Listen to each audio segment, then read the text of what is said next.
About 6 months ago, I was sitting with Jeff Sopp, who is sitting right here. Wave your hand, Jeff. Jeff was the incoming board chair of the Columbus Chamber. And I said, how's it coming along with that search? And he goes, we think we got this great guy. And I go, oh, really, who is it? And he goes, well, you know him, and he's a really great guy, and I can't tell you yet. And I thought, man, what a tease. But a few weeks later, I was excited to hear that Don DePero, who's been a friend for a long time, was the incoming CEO and president of the Columbus Chamber. So today, Don, let me tell you a little bit about Don. He's been our CEO since March, so just a few months. Prior to that, he led newspapers with various titles, usually the senior title like publisher or president, in Jacksonville, Charlotte, and Buffalo. I got to watch someone come up and say, now that Cleveland can chalk off its list of cities that don't have a major, Buffalo is now back in first place. Is that right? That's right. But he's been in the journalism business for 30-some years. He was named the U.S. Small Business Administration's Media Advocate of the Year for the state of Florida and has received 6 American City Eagle Awards for Excellence, which is the highest honor awarded to American City associates. He remains heavily involved in our community, as you can imagine, and he and his wife, Leah, have 3 children, including 1 Buckeye. That's right. They live in Dublin. But rather today than giving a speech, Don prefers a format of kind of being interviewed, and so we're going to do that today. So I have a few questions that we've prepared. Don helped me prepare some questions, but we'd really like to have a lot of questions from the audience when we're done. So I guess we'll get started here. Don, first question. Why are you such a bad golfer? Oh, wait a minute. That was Studer's right in. Because I don't have time to play enough, Sorry, especially now. Forgot to edit Rick Studer's comments. Tell us all, what is the purpose of the Chamber? Well, you know, much like how Rotary was, so when I came here 20 years ago, I was a member of Rotary and had hundreds of members. You know, the Chamber used to be, I think, different things to different people. But one of the most important things that we do is we actually now provide services to our members, which maybe wasn't, you know, in the past people were just content to pay their Chamber membership and have their sticker and put their sticker on the window and rah, rah, I'm a Chamber member. Well, now it's a value proposition, as is, I would imagine, being a member of Rotary. So one of the things that we do is provide direct services to our members. And it can range from anything from, we got a call several months ago from a small business owner, a restaurant owner, and he said, I'm on a busy street and I'm losing business because I don't have an adequate driveway. And people won't come in and eat at my restaurant because they have trouble getting in and out of my driveway. So our government relations staff talked with the city and got what's commonly referred to as a curb cut, and got his curb outside his restaurant cut so that his driveway was doubled in width.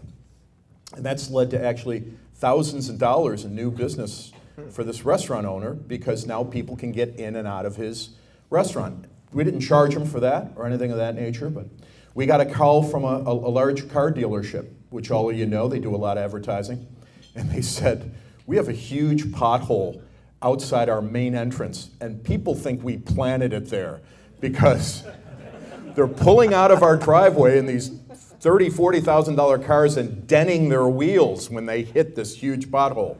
Well, what we came to find out, we made calls. They were calling the city's pothole hotline, the mayor's pothole hotline. What we came to find out was they were on a service road. They were on private property. So we said, you know, the best thing to do, instead of trying to hunt down the owner of that service road out in front of your business, have a couple of your guys go to Home Depot, buy a couple of bags of cold patch, and then have somebody drive over it with one of your pickup trucks, and you're all set. And it's exactly what they did. But we do far more than that too. Government affairs. I mean, right now there are issues with minimum wage, talking about minimum wage going from $8.10 an hour to $15 an hour. There are issues with overtime pay, workers' compensation issues, everything from medical marijuana, which impacts all of our members. I mean, do you want your employees coming to work under the influence? I don't think so. So these are very, very important things that the Chamber works on with our lobbying efforts, and far more, which I'll get to as you continue to ask questions. What do you think the three most important things are the Columbus Chamber does? So government advocacy? Advocacy is very important to what we do. We're also, so this morning, I spent this morning at Wendy's International. Thanks to Jeff, we have this great new strategic planning committee, strategy committee, and this incredibly dynamic woman from Wendy's, her name is Abigail Pringle, is chairing this committee for us. And so we're in the process of determining what businesses should the Chamber be in and what businesses should we not be in. And we're looking for those 3 or 4 or 5 pillars that we're going to focus on. I think one that's very important that I'm sure has affected everyone in this room, especially if you own your own company, is workforce. So one of the new programs, and this is brand new, we're working on, is called Talent Connect. I'll keep this tight. But Talent Connect is a chamber initiative. We're working with Goodwill Industries, United Way, I Know I Can, Jewish Family Services, and a couple of other really wonderful nonprofit organizations in the community that identify members of our community who are maybe chronically unemployable. They want to work, they want jobs, but they have difficulty, whether it's transportation or other things. And what we're doing is we've created a new website. We're training these folks. We're making them employable. But most importantly, with the relationship with the Chamber, is we're finding them jobs.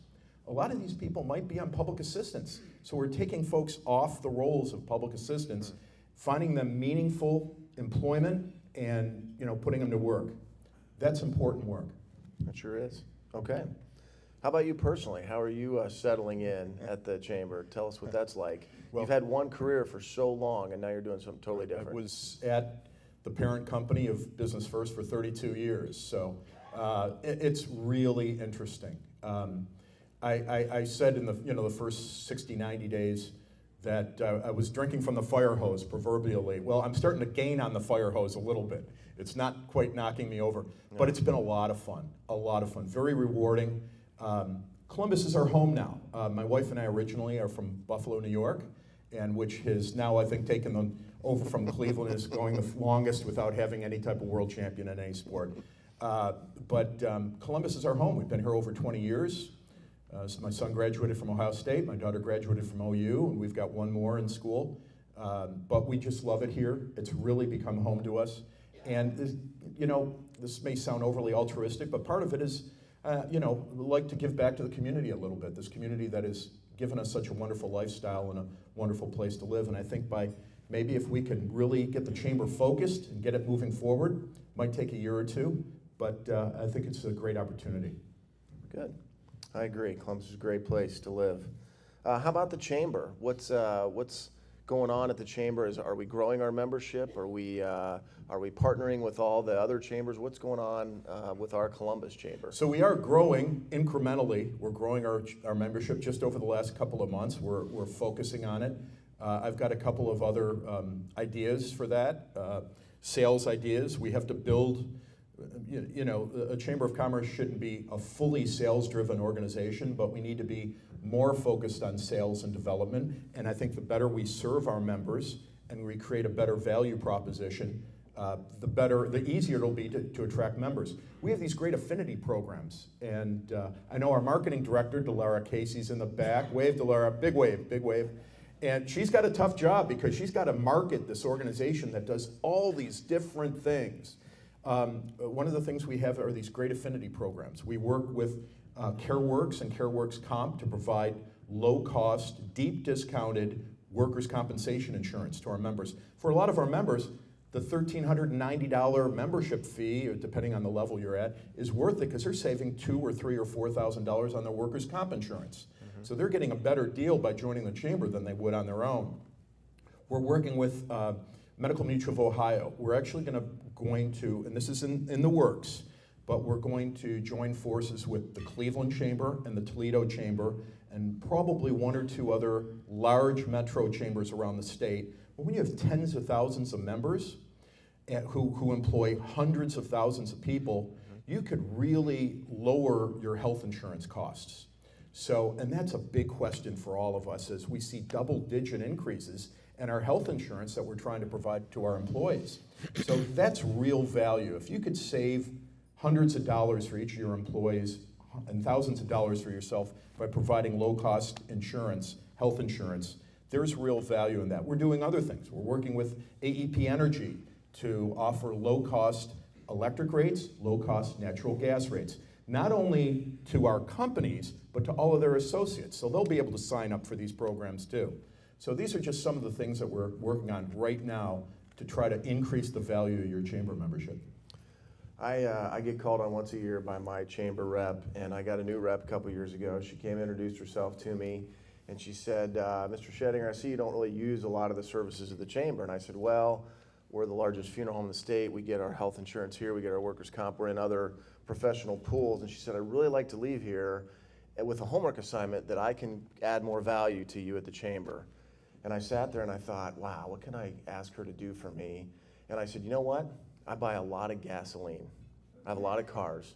Get me a gas discount program so that, you know, if gas is $2.50 here, I have a card that gets me for $2.45 or something like that. And she goes, I love that idea, but I haven't heard back from her. So can you check in on that? Because I haven't heard back. How long ago was that? That was about a year ago or 2 years ago. All right. Yeah. So I get amnesty All since right. I've only been there a few months. All right. Wouldn't you guys all love We'll work on 5 cents off? I'll take anything. Sure. You know. We hate overpaying for gas or parking or other things. I know. Well, there are a whole bunch of smaller chambers in our metro area. I'm going to say there's 15, 20, 30, I don't know how many. The suburbs have them, even the pockets of Columbus. Right. What's the difference between you and them? How do you work together? What do they do that drives you crazy? Talk about the other littler chambers. Well, that's a great question. And one thing I really wanted to impress upon our staff was, we have great suburban chambers in this community. Great. They're very strong. Mm-hmm. They really are very focused on what they do. They do very well. And we're not going to come across as, the 400-pound gorilla here. We're not going to be bullies. We're not going to look down at the ends of our noses at anybody. What our team did down the street at Business First for 20 years was when somebody knocked on our door, we opened it. And we created relationships. So although I haven't gotten around yet to meet with many of the other suburban chamber CEOs, one of the services that we provide to them is they don't hire lobbyists. They don't do advocacy. So we want to make sure we're hearing from the UA chamber and I know they've merged now. They've got a tri-community, tri-village.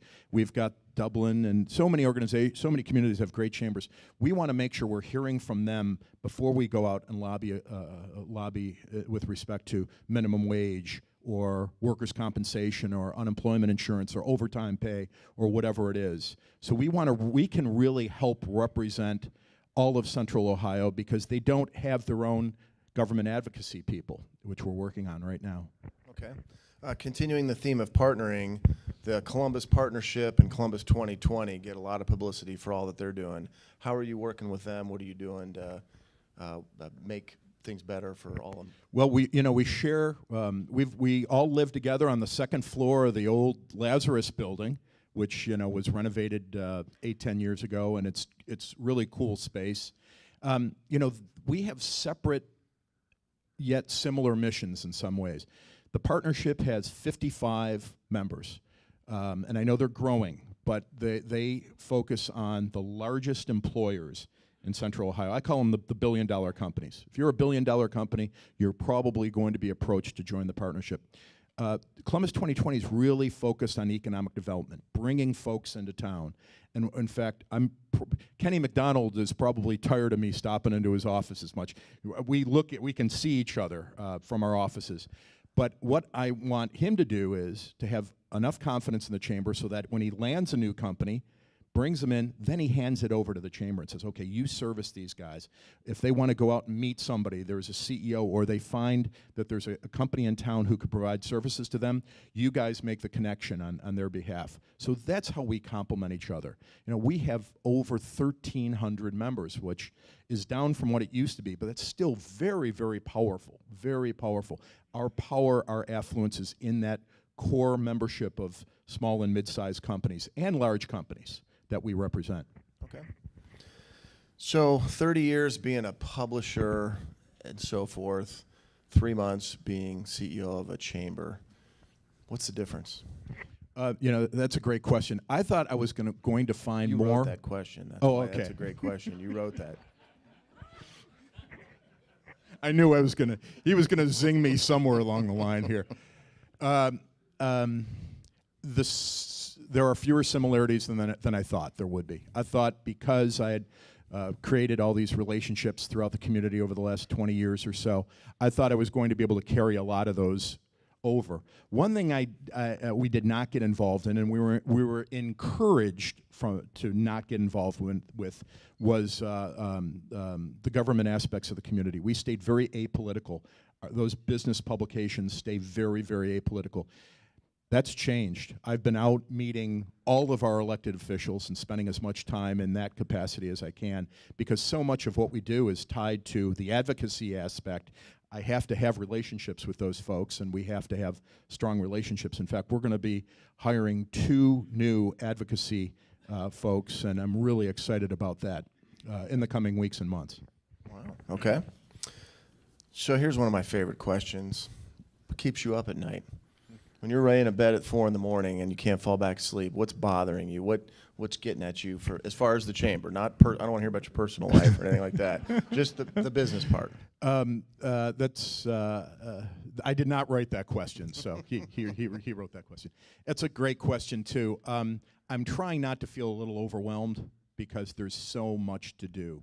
And I really have to, I believe my success in the past came from getting things squared away internally before you really got involved externally. If you're running a Chamber of Commerce, you have to be involved in the community. You have to come out and meet everybody you can. You have to talk to the folks at the Rotary, and we spoke to the Metropolitan Club about a month ago.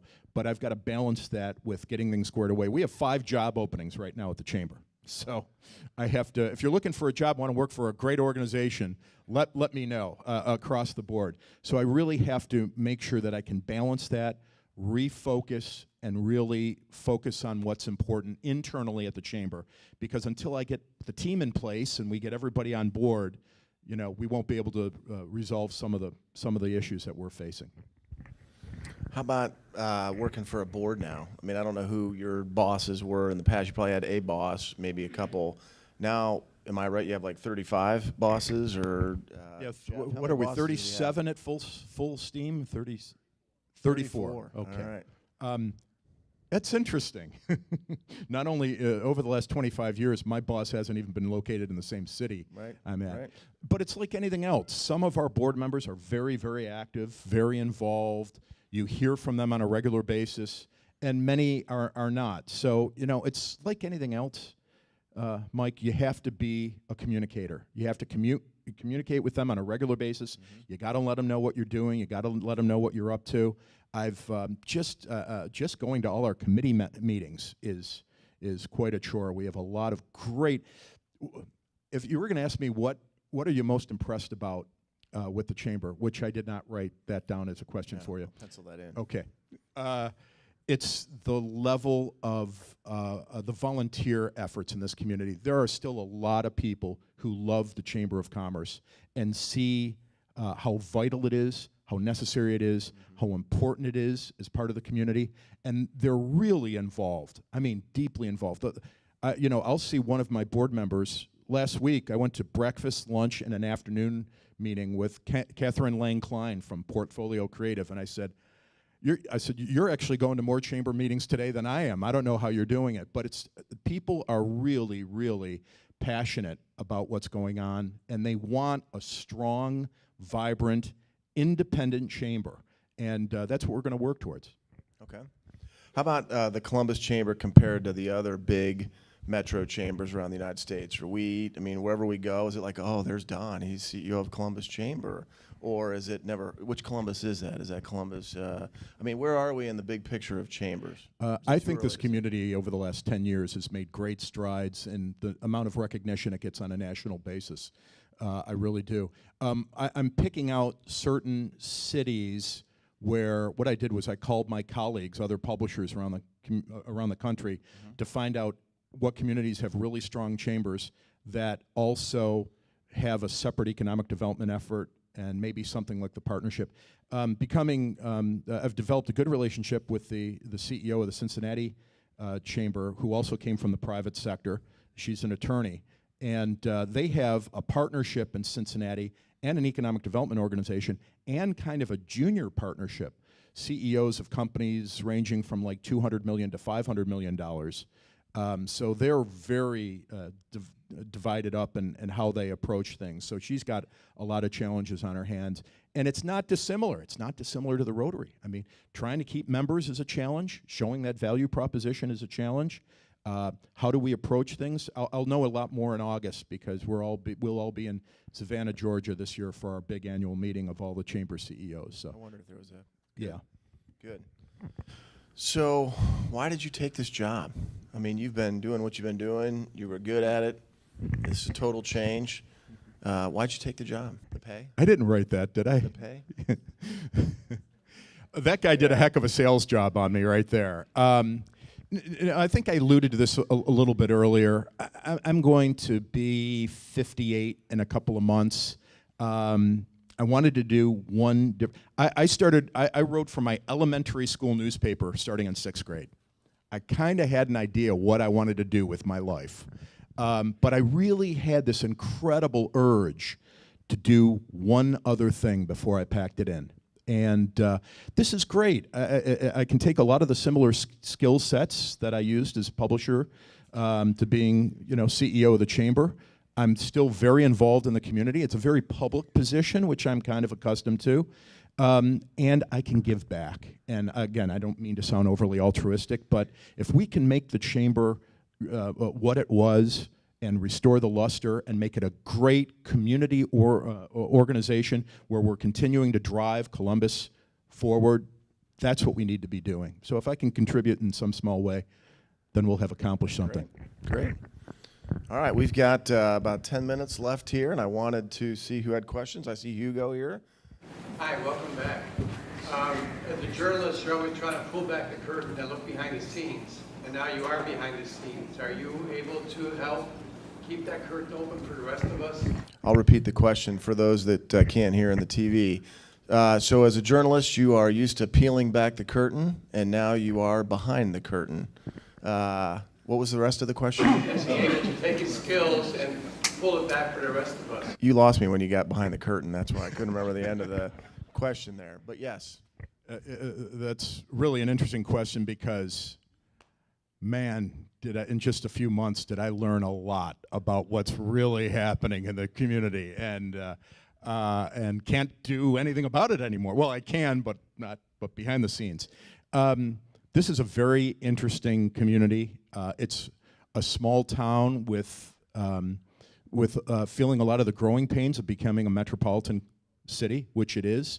We're seeing this explosive growth and people moving downtown. 8,000 people just in the last couple of years have moved out of the suburbs to downtown Columbus, over 8,000 people. It might not sound like a lot. That's a lot, and it's going to grow even more. I have to be careful with what I reveal by pulling that curtain back and what I can't reveal. But I will hopefully stay true to myself as a journalist and make sure that if there's anything that's happening that people should know about, they'll find out. They'll find out. Like what's an example of something you can't reveal? Just curious. There's a question over here at Callaway. Don, years ago, you were a very active member in ColumbusRotary, and it would not be appropriate. We try not to ask someone, why don't you join Rotary? In this case, you were a longtime active Rotarian. You got busy. You're now president of the Columbus Chamber of Commerce. This is the ColumbusRotary. And truly, we'd like you to bring yourself, some staff, and your membership to Columbus Rotary. It would make a huge difference to the community as a whole. Thank you, Callaway. I'll tell you what, if we can work a deal and you could help every Rotarian become a member of the Columbus Chamber of Commerce, I'll join in a heartbeat. I'll join. Oh, wow. I'll join today. Give me 10 new members, and I'll even use the introductory rate of $750. If you give me 10 new members today, I'll join today. Teddy. Don, on the other side of that, just a little bit, what do you see or have any comments on the future of Business First without you? The question is, what might happen to Business First without you at the helm? They're going to do just great. Nick Fortini, my successor, I hired him as my advertising director 2 years ago. He's been in the community a long, long time. He's from Youngstown originally, and he's an Ohio guy. That'll be a great organization moving forward. The editor, Dominic Kappa, will always be one of my closest. He's another Buffalo guy. We worked at 4 newspapers together over many, many years. It's a great organization. You know it is. It'll be just fine moving forward. In fact, if anything, you'll see more collaborative efforts between Business First and the Chamber of Commerce than there have been in the past. There was a hand. Is it Rick? I can't tell. Hey, Don, when you were at Business First, what did you think was the biggest challenge facing Columbus? And now that you're at the Chamber, has that changed? And if so, what is it? Great question. When he was publisher of Business First, what did he think the biggest challenge for Columbus was? And is that still the same answer now that he's been at the Chamber?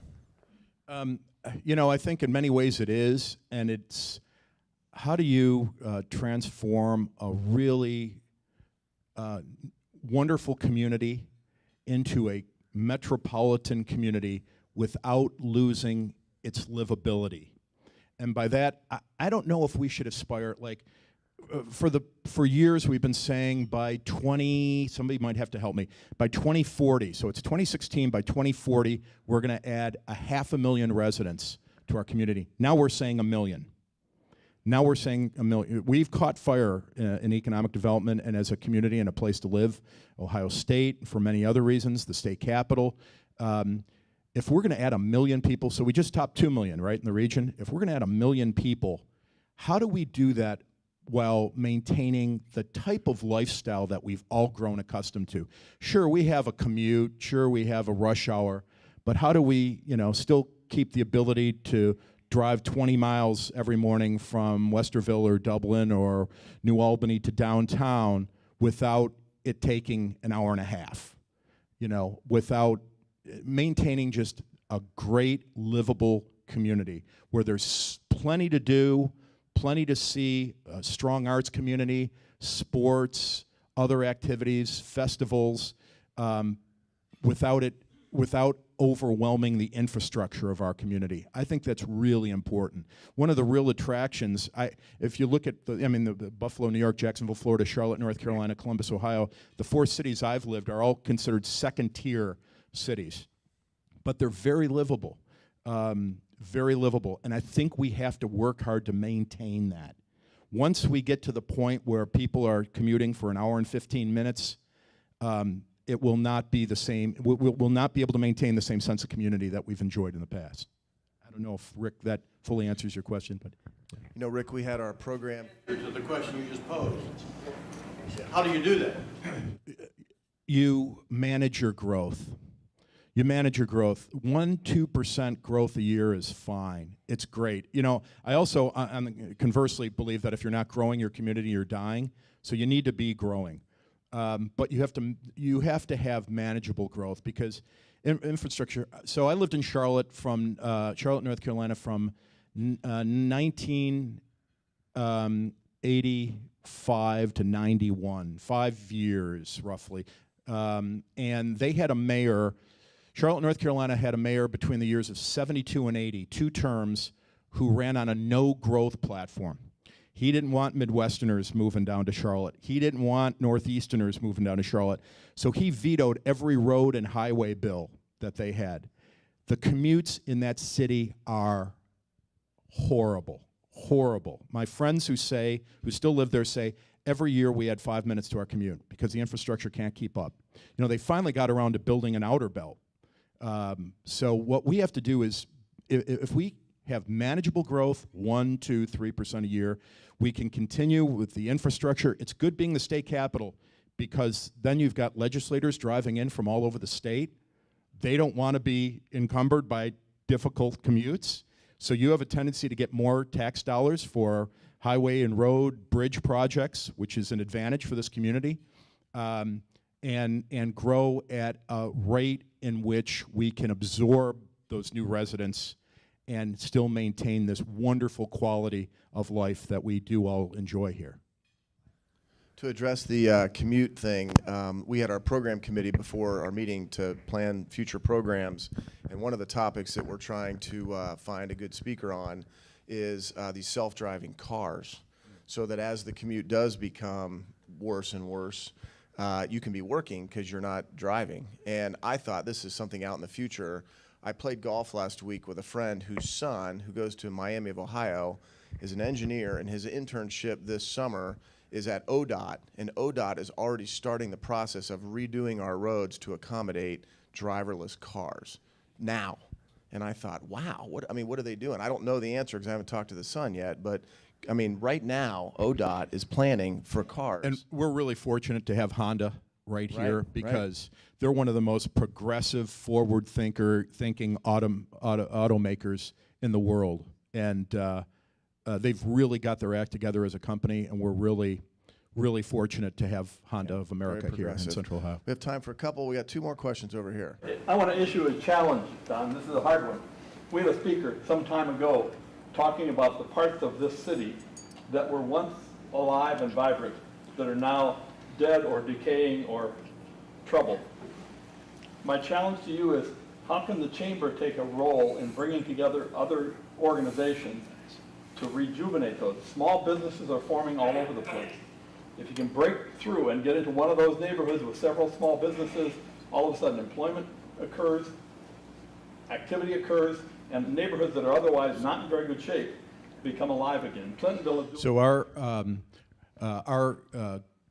GASC, our Government Affairs Steering Committee, which has roughly 35 of the top lobbyists in Central Ohio, government affairs staff, corporate lobbyists, community lobbyists, as well as governmental lobbyists. We met last week to entertain separately the 2, along with our board, to entertain the proposal to go to a ward system for city council.